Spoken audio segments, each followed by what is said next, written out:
Hey friends, thank you for tuning into today's story. Today we're doing something a little bit different. We're having all three narrators tell a version of what each shaman saw when they did Neeb Poj Qhe. Each individual sees something a little different, so you, as the viewers, can put together the three stories and comment down below what you think. When I was younger, I heard the older generations forbid anyone from practicing Neeb Poj Qhe. I did not understand the purpose of doing Neeb Poj Qhe. That is, until I rose as a shaman. There are limits that our guides or quos can go. Once a person's spirit passes that realm,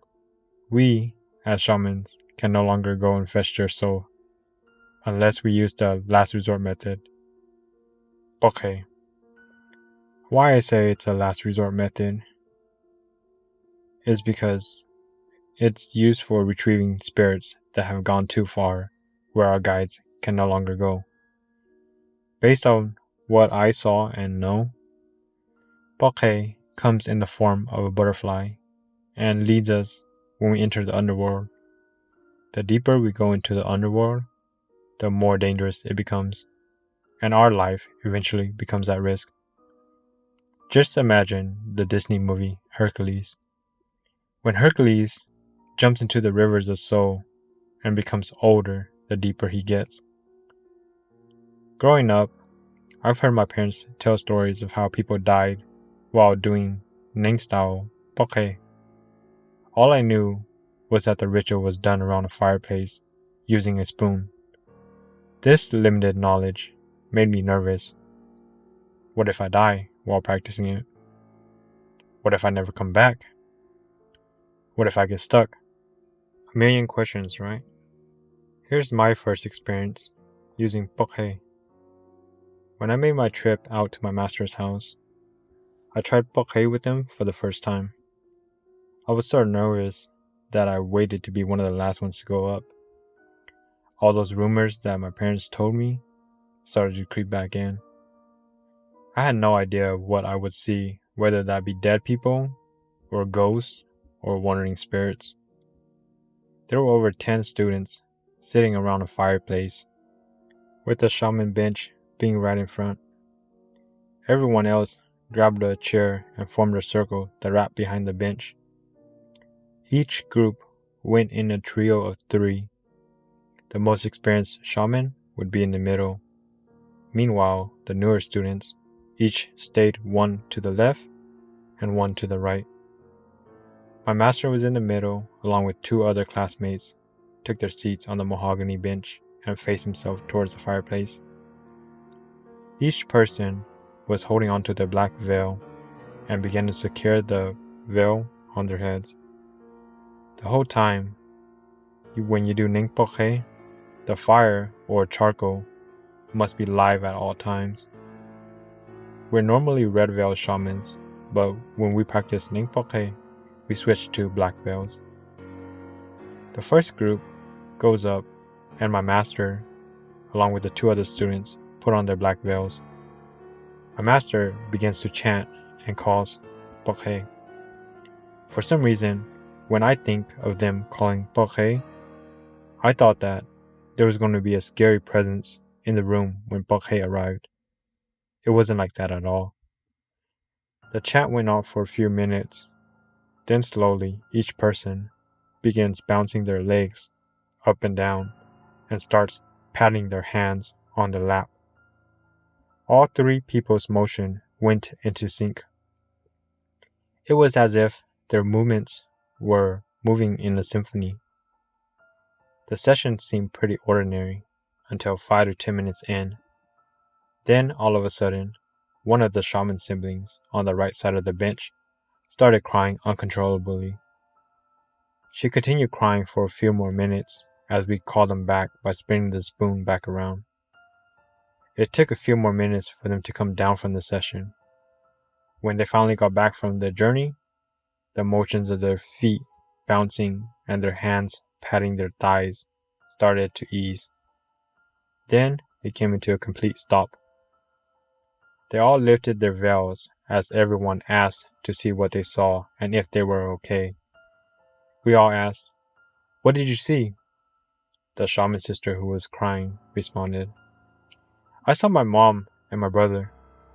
They were very poor on the other side, so I felt so bad for them that I started crying. The three who was previously on the bench got off as we rotated to the next group. My older shaman sister got up and sat in the middle of the bench, substituting the lead position for my master. My master was now the person on the outside watching. The second group went up. One was a student along with her husband. Her husband wanted to try to see if he was capable of doing Neeb Poj Qhe. Poj Qhe is able to take you on the journey, even if you are not spiritually gifted, as long as you are not spiritually heavy. You will not need to have the shaman gift to be able to travel. As long as your spirit is light enough for Poj Qhe to carry you, then she'll be able to take you on the journey. In most cases, if you do have the shaman gift, you'll most likely be able to travel using Poj Qhe. They started the chants, and only the shaman sisters started moving. There was no movement from the husband. Therefore, the husband wasn't able to go. The two shaman sisters' movement synced together. Most of the shaman sisters' husbands on the outside kept joking around, saying that the husband wouldn't be able to go since they weren't able to go and none of them had any guides. The husband stood there on the bench until the journey was completed. When the husband removed his veil because there was no movements, the room filled with laughter as all the husbands in the room starts laughing and saying, "See, I told you wouldn't be able to go. You got to be gifted to go." After a few moments, the shaman sisters came down from their journey. One of the shaman sisters explained how she saw her husband's grandpa who just passed away. Her husband wasn't Hmong, so her seeing their grandpa was a little odd to me. Next up, the third couple stepped up. They were both husband and wife shamans. The husband sat on the left side, as the wife sat on the right side to my master. They all wrapped their veils around their heads and started. They were a few minutes in as the wife started crying. Then she stopped crying. A few more minutes into the session, and my master starts talking in her tongue language. As soon as that happened, they turned back around and ended the session. As soon as they removed their veils, we asked to see what had happened. The wife had saw her mom that passed away. Then my master goes on to explain to us that something, or a monster or a ghost, tried to grab the husband. As soon as that happened, my master's guides or claws surrounded that person and they turned back around. 3 groups went by, and the only one that was left was me and my wife. All those things that my parents told me about Poj Qhe started to creep back in. I was nervous and scared at the same time, for I didn't want to see any of my past loved ones or any scary spirits. Then my master said, "Oh, did you know? Poj Qhe can take us to see places too?" This piqued my interest, so I answered, "So, we don't have to go see dead people only? We can go see places too?" She responded, "Yes, Poj Qhe can take you to see places too." I looked at my wife and told her, "Let's go up." She hesitated, but I dragged her onto the bench with me. The previous group handed us their black veils as I sat to the right of my master and my wife sat left. We slowly started putting on the black veils over our head. My master started chanting, and for a few minutes, it seemed like nothing had happened. Then all of a sudden, Our hands start clapping on our laps, and our legs begin to bounce. The movements seem so natural, in a rhythmic movement. I tried to force the movement to stop, but it just continued. Now I understand why they always say that we go into trance while in session. It felt as if you were doing a real Ning ritual, but the movements were different. I felt sort of like a puppet with strings attached. My eyes started to twitch and began to close. I saw us approaching a really big and tall gate. As we approached the gate, it was like we stepped into a whole nother room or dimension. Just imagine a pitch black room with the only light coming from the hallway. Once you walked into the room, there was nothing but darkness and the blue light of the moonlight. It seemed like we were at the end of the world. As we walked into the gate, everywhere was pitch black except for the road that lit up along with Poj Qhe. The color of the road was bright yellow. Poj Qhe was a huge, white flashing light, something similar to a strobe light, and was in the shape of a butterfly. The white flashing butterfly would move in a circular motion as if it was flying. All of a sudden, I saw a scary face pop up, then instantly disappear. It looked creepy, but the face didn't stay long enough for me to be able to process the image. You can see the trail light up, surrounded by the complete darkness, but still bright enough to see. Just think of those nights when the moonlight shines bright enough for us to see our way outside. I started walking down the bright white trail as my eyes began to twitch. This whole time, I was thinking about where I should ask Poj Qhe to take me to visit. I've gone to Jate or Dragonland the first few couple times when I practiced Ning, but I was curious if I would see something different if I went with Poj Qhe. Since Poj Qhe was taking us this time, I asked inside of my head and told her to take me to Jate or Dragonland. As soon as I finished my thought, my master answered, "We cannot go to Jate since Poj Qhe cannot go underwater." I saw a visual image of us flying across the lake. Then as soon as we were about to touch the water, we would fly right on top or right over it. At this point, I was confused and thought to myself, could my master really read my mind? I was only speaking inside my head, so how did she answer? I kept telling myself over and over again, "Please, don't see any ghosts or scary things," as I started to speed up and try to catch up to my master. I then approached a forest-looking scenery with a beat-up temple-looking house. The wooden temple was all beat up with lots of holes showing through the ceiling. I saw this temple for a glimpse as we started, turning back on our journey.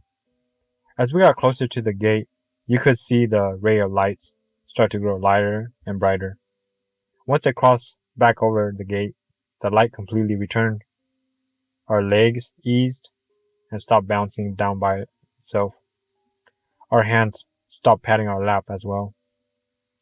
My master covered our tracks, and when her voice stopped, I removed my black veil and looked at my master. I then asked, "Sifu, you can read my thoughts?" She started laughing and answered, "Yeah. Overall, I would try doing Neeb Poj Qhe again." After experiencing this firsthand, my perception on it has changed quite a bit. Every Ning session has its risk, and Poj Qhe does too. Poj Qhe is a style of Ning that isn't understood by the public.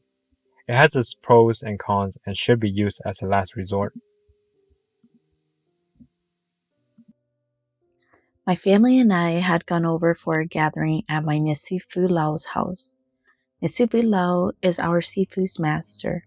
Upon arrival, I saw that my other shaman sisters were also there.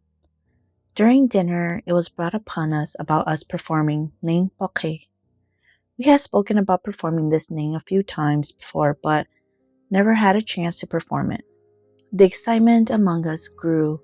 as this will be the first time for many of us that was there that night. It was a warm spring evening. The stars were as bright as ever, although the full moon was out. I was excited, very nervous, and scared of the unknown. I had sat quietly on the couch and let the other ladies go first. My sifu turned and looked at me and said,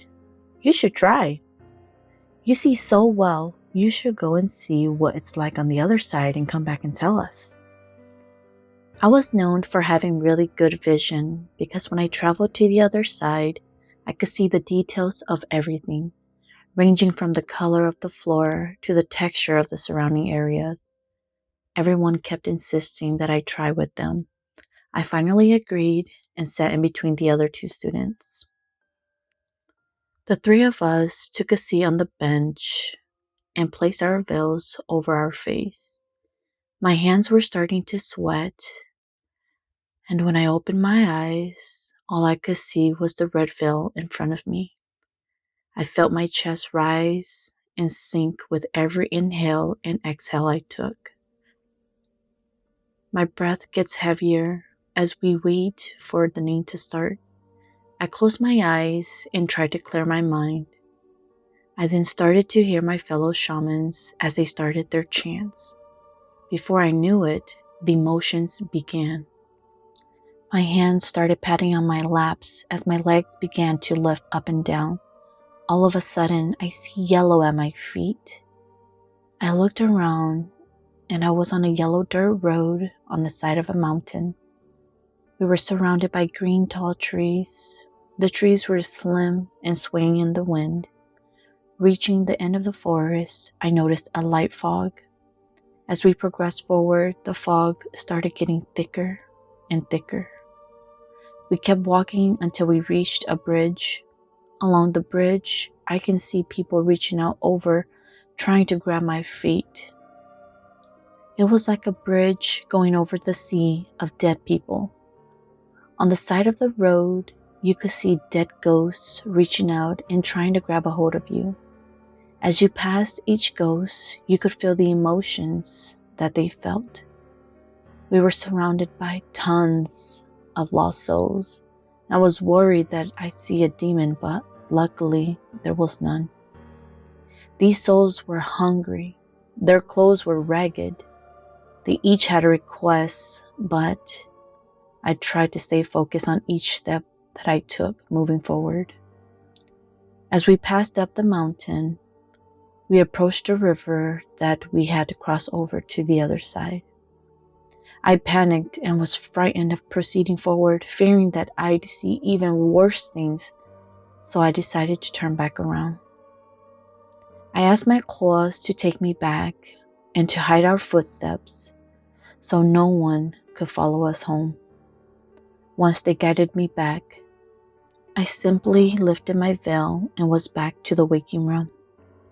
When doing Poj Qhe, you can actually turn back prior to the other few people that go with you. You don't actually have to come back together. Nhớ rằng ít trong phong như sợ đời trong xia thiết thọ cho nên sợ đời lần đó của cùng lòng ra nên ninh tờ nó mua luôn về hai tia và nính Poj Qhe giờ li thọ cho bé sĩ cho cùng lòng ok thọ bi một giờ thọ sầu sẽ vô hai một trong li cha ra nên ninh tờ nó hai li nó hai tia nên bỏ tàu bỏ đùa cho lầu là do cho nhiều cho gì cho cứ ti phong như sợ đời là và nính Poj Qhe đùa li thiết là do hai tia nhớ trong linh tờ này tụ khen kia này để học bảo tàu và nính Poj Qhe đồ lý thia họ cụ lý chè nhớ trong linh tờ của tụ khen nó chè thầu của trường gia giáo mà trong tu dù mà của dân khen bỏ của tê nổ cứ ti là do tê bị nhỏ cứ ti là tôi nhau ở kia chân pa mà là tôi thả mà là hai tia do là do tôi nhỏ ấy là do tôi ba là do tôi và nính Poj Qhe họ nhớ trong linh tờ bé chậm nhảy giàu lúc xưa hỏi nó chè bây giờ chỉ tàu bao đã chỉ kia liệu ta chỉ bây giờ xa bao xa bỏ cơn gọi lý thiết vậy bây giờ tôi nhớ chân bá rầu chân bá tôi nhớ say là ôn nính Poj Qhe thọ bé sai lời ô mà lời mù mà ít lên mà mới cho mà lời bài mà lời ô mù mà lời qua ta rồi đi chỉ bảo hỏi tiền cho giờ vì đi chạy lời qua đi ta chỉ lời mà qua chị thọ là ô nâng ta lo chị biết thêm hồ lời tiền giờ vì đi chạy lời ô nâng bọc hay một lời do một cô lo liền do đi chạy lấy chia là cô tế hạt tiền do vì hạt tiền là ô nâng bọc hay một lời một bỏ lời tên nhẹ tên gì của nó tao xỉa lòng một lời là nhân tròi là qua sự thiệt thầu của bỏ là ôn nâng bắc hay đi nó mà của xa đó là qua cơn cầu đi ta chỉ của nhẹ chỉ cả kia là của nhẹ tiệt của chữ mềm qua chỉ tàu thiết chỉ tàu lên tàu giữ lọ được chỉ hạt chút xua tụi ấy ở tàu nâng bắc hay mỗi chỗ nâng mà nó xa nhà mà nó qua mà nếu ôm một chỉ tàu đi thiết chỉ tàu lên tàu lọ nó bắc hay chỉ cả cho nâng bắc hay nó mà nó hơi ý dạo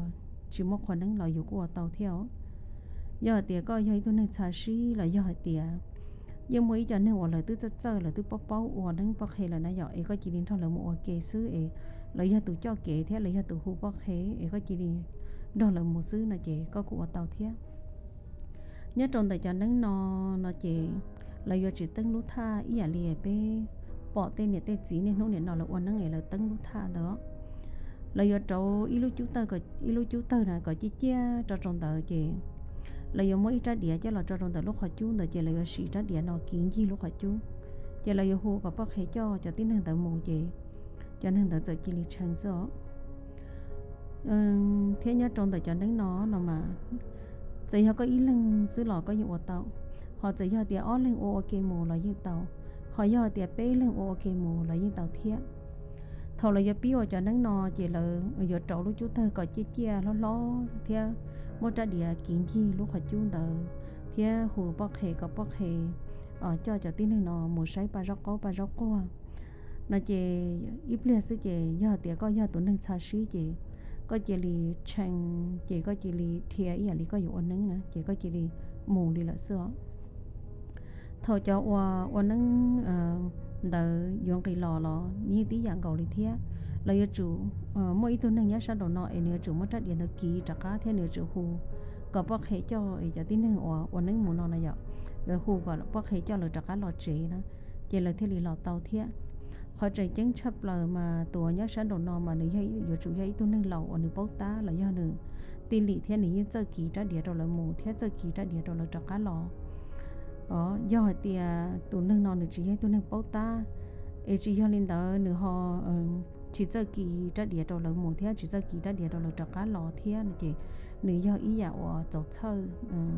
thế nữ họ ở tàu rồi cho tin nâng nọ mù là chỉ bốc trắc cá lò chỉ ở rồi là tua tàu thế nữa giờ li lọ trâu hiông nó chị cụ tư họ lầu lại đó là cụ cô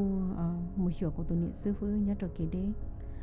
thì cụ cô muốn chỉ cụ ý cho viện giàu là sợ đời là cụ bao ở nước bạc hệ thì nhớ trâu ít mò nó chị biết nó mò ta chị biết giờ là nhau rậu thả bể thì biết là thả chị biết giờ tiền ô bé tứ chúa đã chỉ là chị biết ba bé ở nước bạc hệ bây giờ sĩ trò đa li nó chị cụ cho viên giàu lời của tiểu oli tông tệ lợi thế bé chỉ tàu qua chị bên bài bé ở nước bạc hệ giờ linh nhất trong họ nó chị giờ trồng tu chị bé theo sớm ba chị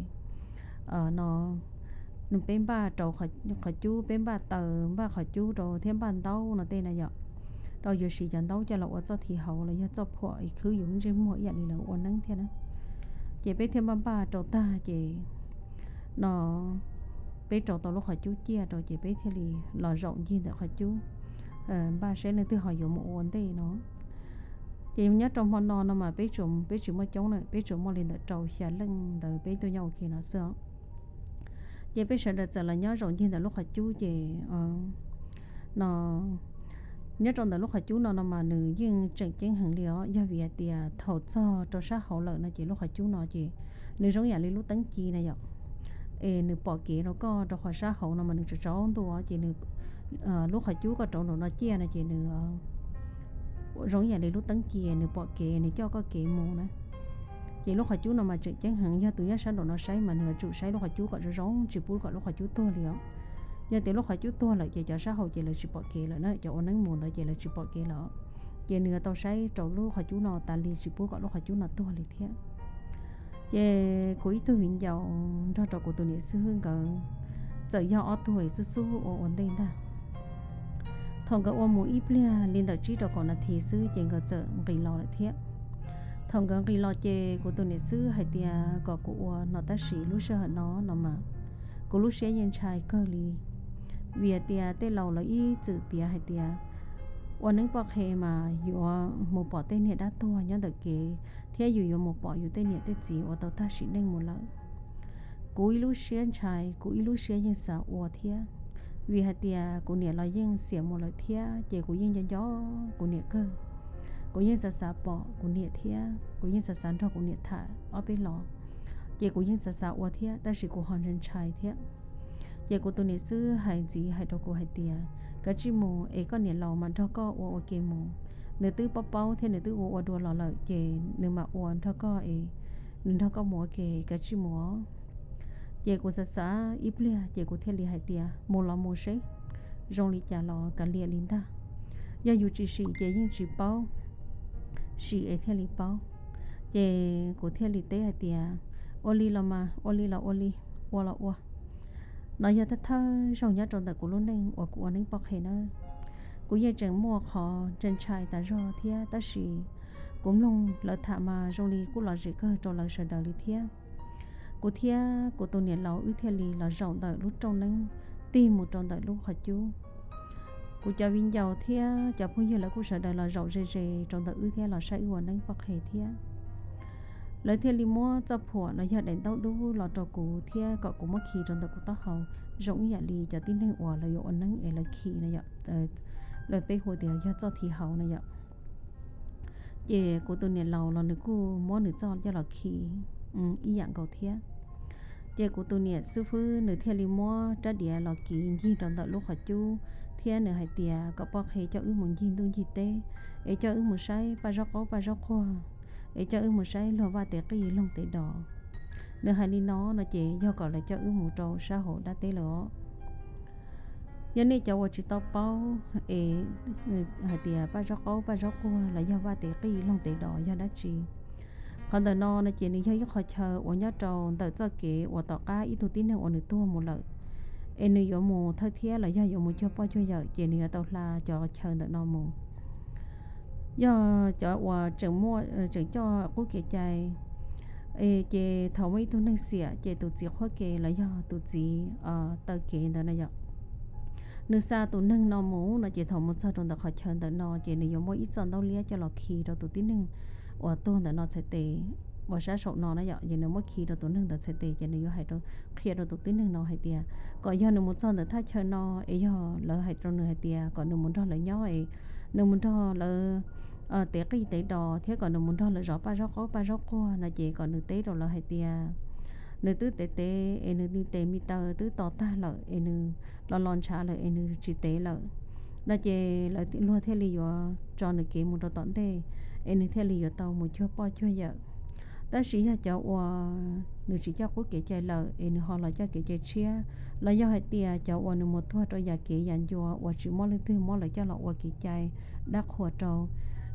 chỉ mua tụ chỉ khoa kê là do tụ chỉ tờ kê chỉ mua tụ mua chân tàu lia là khi trong nửa tệ thế chỉ mua tụ kia trong nửa tệ cộng một chân là khỏi chờ nó do hai lý giả rồi lại nửa thêm một thấu nó chỉ cho nên nó chỉ phần tàu lại một bóng trong là khỏi chờ nó chỉ lại chỉ đi muốn cho nên nó nhỏ chỉ lại chỉ là một tệ cái tệ đỏ cho cái chợ đỏ nó mà trở đi cùng nó tệ lầu lại thả mà lại tệ một tệ mà tệ chỉ bảo ta thì tệ nè phải lo mà có tệ chỉ bảo ta thì chỉ có như chỉ tàu một tận đây thì nó đời của tôi khi kia lò của dân chỉ tàu bỏ thế chỉ tàu bảo thế ta chỉ tên lò ít chữ dân hải lên đời tiền nhớ đâu khỏi chờ nó chỉ tê nếp bạc tê nếp bạc đỏ cho nên ở xẻ lò một đến tê tôi giờ ta mà là say trong của tôi giờ ta chỉ là ti đặc đặc cái lần chỉ cho cái thế cho đó nó tôi đặc ăn tàu bỏ liệu cố mà dân tê chỉ bảo ta chỉ có như chỉ bảo tàu một tận đây thì nó nữa thằng nữ hay ta kia sư chế ở nhà cụ chia lì bí chân ý nhà lì ở yếu ấn nâng của chạy tề giờ bí chân thiên bùa trong đời của sáng dễ bùa thiên cụ chạy có tờ lọ cụ bí thìa lì cho nên ở yếu ấn nâng ấy thìa cô từ viên giàu ở rộng tại cô ít xa chị ở nâng thọ cô tại lò nữ cô chẳng ý dạng cầu thiệt cô từ viên giàu nó mà nữ tư ở đùa lò lợ chị nữ tư bao hồ bác hè là chị nữ hồ bác hè cho ư kệ họ cô chị chủ yếu tụ lợ nữ cá sẽ nữ một hạt tư sư thầu ư một kia tí bia sư chị cô chờ nó rong đi cô ở sẽ có tờ thành kia li vấn đề lợ quân họ của từ viên giàu hay tia còn là khi trong va ấy bọc hay rồi cho một sấy ba róc áo ba róc hoa hai ly nó chỉ là hay tia do rong ly nó là nó chỉ do dùng một son là ít lúc trong va lợ nó lúc trong va thì ít lợ thầu một thầu kia lúc trong va thì ít nó sư mà của những bỏ tia cho kể mà trồng đun tì rong ly dù một trái ít khỏi chờ chợt chớ chỉ một nút chỉ một ly em không có gì chỉ một lúc nút chỉ bỏ một đũa chén đôi chỉ bỏ cái sầu nha chính nó nữ bỏ cái ly thầu có thầu cái một món tu ấy tên mỏ cái ly ta chỉ bỏ tin hơi trắng này là giỏi có chỗ bỏ tốn hơn ở con tê ta có gì chỉ bỏ tốn hơn là trắng tiền này ra lên tư lý nữa ư tao cho cái nó mà rong lý cho cái cái ta rong lý tao ít cho cái nhớ cho họ ít lúc lỡ hà rong ấy cho trồng tu chỉ sẽ ta rong nè nhớ trong tất cả kia họ kia mà có những bỏ tên thì cho chúng sợ đu phò li ta chỉ rong lý món tu sứ ấy dù chỉ bỏ lời cho anh một trắng thế dù nhất khi chỉ tao tiền là do lăng tư lý nữa lấy những chuyện trong tôi cho dù thế rong lý à li là do tôi dù là do là do là có dù li bỏ tết tu nia mà rong lý cho nên tôi là một nà tết chuyện này không chờ cho tròn trai sợ tết tu nia rong lý già thật kỹ là do bùi tết tu nia rong lý già ta kỹ trong thật kỹ cho nên nó chỉ là cho quả bao nó chỉ là hai tiền do cho đá thua trái thon thì là do cho đá tu cha tu chị hoặc là chỉ mua chờ mùa là thiên nhớ cho các kia có kỹ li nó xứ nữa nhớ cho về hòn đê mà cũng bỏ mỗi thứ bao nhiêu nãy giờ không giờ mong đu mua qua cũng đây là ta chỉ mà cũng như chậu chỉ tàu nửa ly cũng mua chén nửa cũng mua chén cũng mua cái cánh nửa cũng mua cái cánh do thầu nửa mua chén ấy trong đi nửa mua cho trong tại khỏi kiến khẩu này vậy em chỉ đi dù chỉ bỏ nửa cá lợ nó chị chỉ bỏ tiền nửa mua đi trả lỡ nó chị cô nó của từ viên dầu khu hay tiền có bỏ hết mà mua ấy tàu ư thia cho trống tu ấy chỉ bỏ cá ấy chỉ bỏ một loại có nếu mà tàu nó chỉ rong đi cho cá bỏ nửa đùa chỉ cho cá chọn nửa cá một đùa xứ thiết một mũi bia chỉ chờ nó chờ bỏ cho nên tờ cá kia họ kia tờ cho chúng hình tô họ rong đi một tê thu nia phê cho trồng trai hình gì chỉ của chơi linh nó của từ viên dầu nó nãy giờ của từ viên dầu nó để chơi linh khu hay tia gia chén ô kỳ địa cho cá ó có bỏ đá cho trống thì cũng trên trái nên chỉ để hải tàu đi nó tàu chậu luôn đi nó đấy chế của từ viên dầu nó mà đừng riêng cho ít thôn thanh của nước sẽ mềm cơ liễu do tiền thổ tư này nhớ ít lần là do nhớ đầu tiên khỏi chờ ít nhiều trống tôi cho xứ mà đi chỉ cho tàu luôn ạ chế nước chỉ đi khu đồ lợi tiền nước trên trái gọi là kỳ địa cho cá này chế thầu của từ viên dầu hay đi nó than thò xứ chế của trận họ của từ này xứ cho cá một trái địa là kỳ trong tận lúc khỏi chú thế hải tiền có bóc he cho cho cá mù em bé cho một xí nó là xứ ấy có bóc he cho cho cá là mù vào một chế là cho số gia chính nó thầu nữa hai nó chế ở nhà thầu nữa hai tan thầu nó xứ chế của trận nó của tôi này là khu hải tiền có bóc he cho cho cá là phía cá ấy cho cho cá là phía lư cho cho cá là cho số gia chính nó chế ở nhà cũng long chế của giờ chế lý để kia chỉ chân lợi tao cá thổi qua nắng ta chị của cho viên dầu là ở bên lưng là cô qua là cá sư thị chị là cô họ qua mũi bên là cô họ chủ cô họ chỉ mua đã chỉ thế chị thầu là qua ta chị họ nó bé chủ là cho chê thế sầu lên nó là sư cô chỉ mua đã chỉ bé cô qua nếu bỏ khi ở bên trong gì tao cá nó lại theo ta chỉ cô chỉ chọn trai bỏ đi trả đi thế cô bỏ cái mình chỉ theo cô họ bỏ mình chỉ là vì cô tính đó là ở bên trong nó chỉ cô họ bỏ lại thế但是每一首我要绕个我被肉好我是晒nó xứ mà do ít họ tôi cháu chạy chấp lại nữa nhất cho rồi nó là do rồi ta là nó chỉ do bé我nhất cho họ của tụi niệm luôn chị của tôi nè sư cho nè tụ gì nè tụ tu thiên nè tụ nhá lời sợ đời tôi sẽ bé nhá cho bé nọ chị lời sợ tôi nâng trong đời của tôi nè lúa chị thiên của tôi chỉ luôn cái chị tất cả thợ bé nó mò ta chị bé thiên lì lò nhó thả bé thiên của tôi nè lúa hay tia nè chỉ tàu nâng bọc hay đồ lì nè sa nâng bọc hay giờ bé nhỏ lời sư là chị có bé ba bé dụ nâng bọc hay nó chị bé thiên lì mình thiệt tàu thiệt khó chú chị bé bấm ba chị cũng ba tàu xi tàu chùa chị nhớ trong họ nó chị mua của tụi nị lùa chỉ lùa thế của mỗi tụi nhá mua ba nữa của tụi nó bé nhau mà nó thế chị của tụi nị sư hư bé sợ đời sư bé của chị mua chống về trên lưng thế thọ bé trọ tờ kia là chị của tụi nị sư hư thế này tụi tu tụi nhá là giờ do ba ở su su ở ổn định thọ là ở mũi bia daily là chỉ đó còn là thì là sư chị là của nị sư hư giờ chỉ li hu có kỳ địa trọ cá lò chị của theo li mất ra địa kỳ trọ cá theo hồ có bóc hệ cho lời trọ cá lò là chị lại giờ chị li trẻ theo là chị đi chỉ chân lại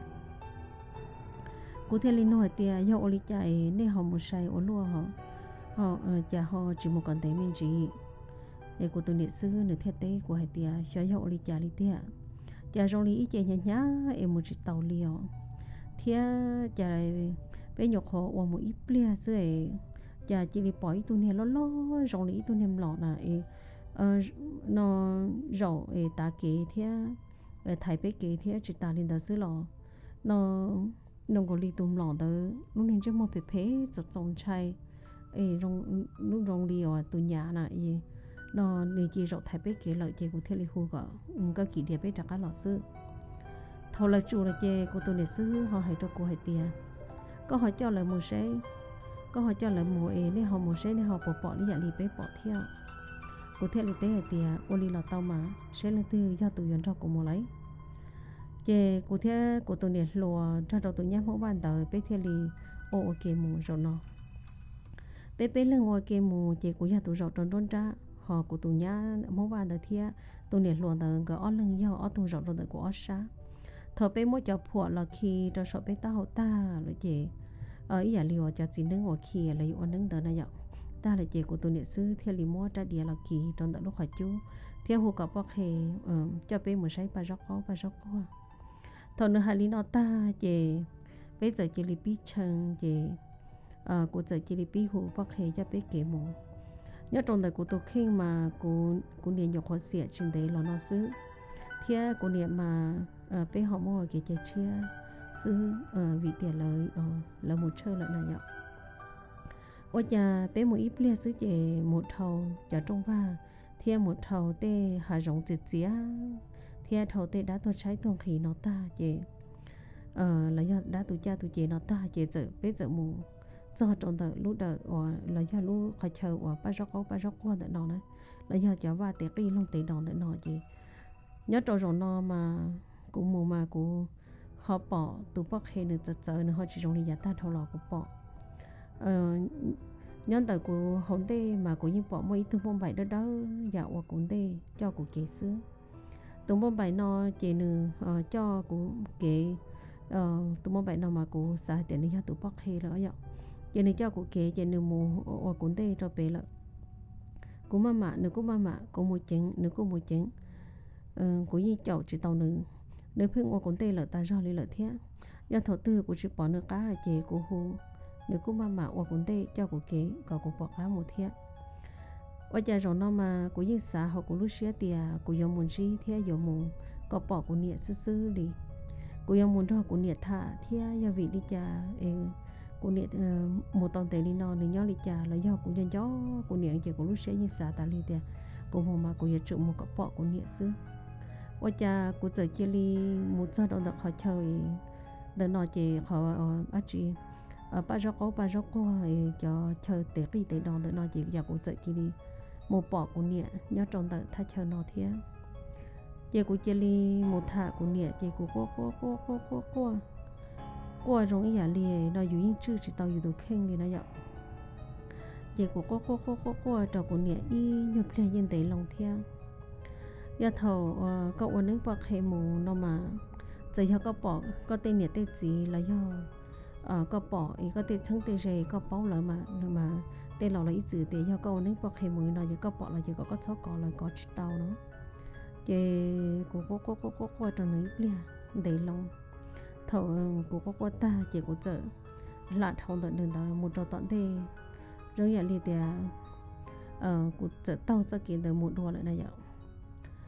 trong lý cho kế ở của nó một học là từ là lúc chọn từ một trò sát tí mà trong giờ đi tè của nhớ đó bao sợi lúc trong xí cũng chỉ một trò tàu hồn thế cũng bỏ lúc chỉ nhớ trò tàu của hồn thế tàu chỉ cũng chợ bỏ lúc chế là giờ trong lý mới khó chơi cho mình giàu là quá xí nữa chỉ nhớ trò tàu lúc chế nó mà cũng chỉ mà trong cái lý nó muốn tàu tàu trong thế mỗi cho mình giàu cho chúng quá xí trong tàu ta xí cho mình giàu nó mà lớn là muốn chứ mà cho cháu trai hiện nè là luôn chứ mà trong đi chờ họ trong đi lẩu họ trong đi nhà luôn sự này đúng chứ mà chờ trồng trong đi đó nè chị của sấy là hậu cha là giờ chỉ liên trên trong tôi cho cô trong đi là do lò trong đó cô là do là chọ cô là do cha đó chị của nó của ít chị chia họ trong đi xóa vào tua nhớ cho họ của cho kỳ xã mà của những xã hay tiệt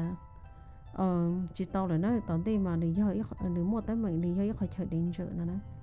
ít họ chờ trồng trái ăn ta lại nó vậy giờ của chị linh trai chị chẳng giờ của chị li hồ tiệt bác hay đâu cho biết trọc cá một số gia chứng cho biết trọc cá một vào một triệu biết trồng một gì nó xứ biết chỉ một lại cho biết trọc cá này chị của chị kia đi hải lên tới đó thầu của hải linh nó tan cho chị của chị họ của tụi nữ xứ mất ra địa lọt kỳ trong đó lúc họ chú theo hồ cặp bác hay cho biết trọc cá ở nhà tao cũng do xứ chị của chị linh trẻ kia lại rồi nó mà con trai cơ kia thì nó thọ bé sợ đằng gì ta lò chị bé mà lò thả mà cô cháu lò thía cô cháu trai thía cô là dễ thía ta chỉ họ của lúc xưa mà như trường trai họ của lúc chỉ mua chị của như trường bỏ cho nên mình nhỏ giàu ấy lúc trước mua là lò chụp trộn chị chờ đợi gì rồi họ của lúc trước mua thì nó giàu giờ này cho lùa lúc thì họ chỉ tập bao cho nên bọc khế là họ muốn nuôi nên cho nên cho gì gọi là họ khế đó này là do nên cho họ từ họ bao lợn nó là của họ thả chỉ cho chuyện giờ là nên họ sát xài trả theo dõi